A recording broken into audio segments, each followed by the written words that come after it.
国际新闻来看，罗西亚总统普廷将发表年度演说，伊批评西方国家上过可惜脱离现实，嘛搁再强调讲罗西亚的特别军事行动是为了要阻止战争的发生哦。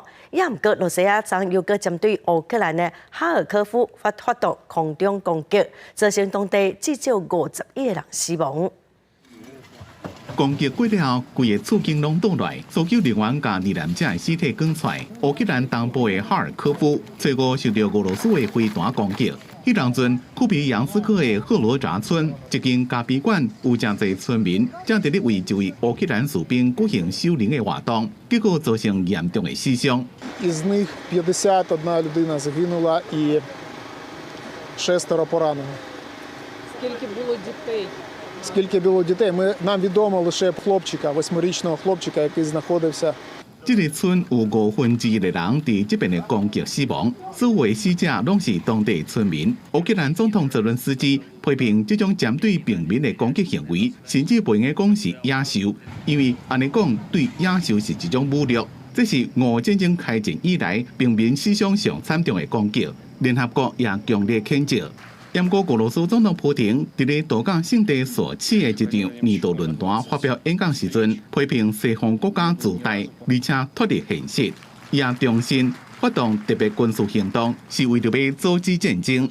Вы сказали, сожалеем мы или не сожалеем? Ну, что нам сожалеть? Это же не мы захлопываем дверь для совместного общения. Это же Европа от нас отгораживается и создает такой новый железный занавес. Не мы его создаем, а европейцы его создают.